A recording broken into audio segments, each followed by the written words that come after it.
Dear Nemeirets, the loyalties of the land of Israel, a letter for the first convention of the Jewish authority to the entire Jewish citizens of the free territories in Eretz Israel. If a Jew can freely live in Hebron, North Dakota, he should freely live in the city of the patriarchs of Hebron, Judea.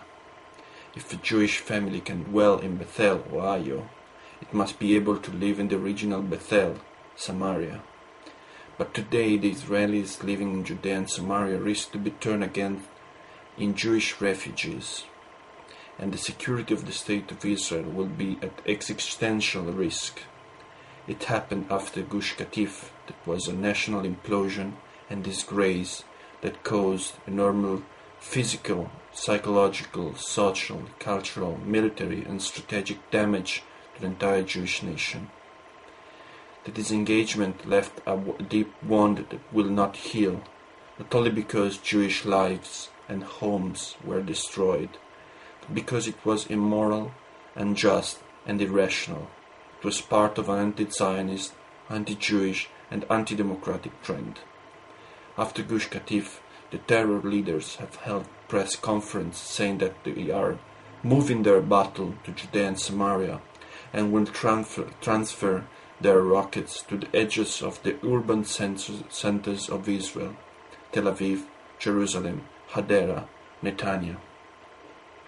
The so-called settlers, Jewish citizens of the Judea and Samaria, are today leading a unique and historical battle for the safety and the integrity of the state of Israel and the Jewish people. Very few public personalities in Israel today have the same courage and strength to defend the Jewish rights. The Israelis living in Judea and Samaria are a teeny figure in the Middle Eastern conflict, but for many reasons the key of Israel's futures lies on their shoulders and hearts. Land for peace is the new Western opiate for masses, but for Israel is a way for committing suicide.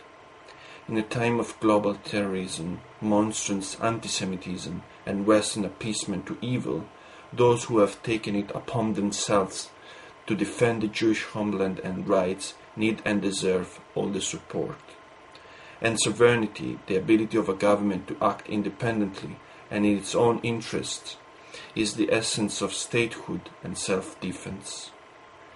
The roots of Jewish sovereignty in the land of Israel are modern and political, but they are also biblical, grounded in Jewish history. The first and second temples, commonwealths and civilization that flourished in the land of Israel, especially in Jerusalem, Judea and Samaria. Rome has its Colosseum and Athens has its Acropolis, but for the Western citizens don't feel any connection to their ancient sites. Instead, Elon Moreh, Shiloh, Bethel, Hebron, Gush Etzion, just to name some of them, these names are providing the Jews with intimate emotional links between present, past, and future. Jewish national and religious consciousness is the primary basis for the State of Israel's existence. If Israel's legitimacy would be rooted only in a resolution of the United Nations, tomorrow it could be revoked by the same assembly.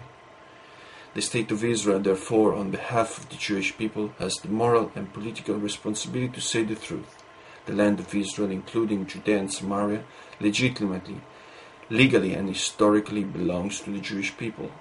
Proclaiming Jewish, rather than simply Israeli sovereignty, is an authentic statement of the relationship between the Jewish people and the land of Israel.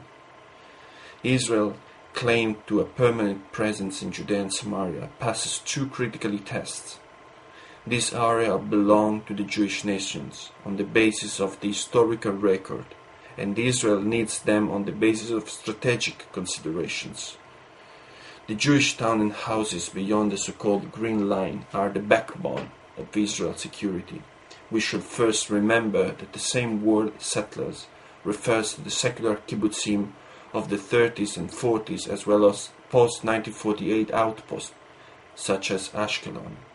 Professor Weiss' initiative is also a humanitarian event. The Israeli media has cruelly exploited the settler to manipulate public opinion.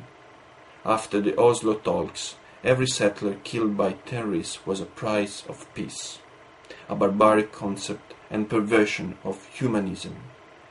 The expelled residents of Gush Katif, the farmers of Atzmona, Katif, Netzarim, Netzarazani, Kfar Darom, the surfers and fishermen of Shirat Hayam, the Torah scholars of Neve Dekalim and the mothers of Gadid, are the finest sons and daughters of Israel.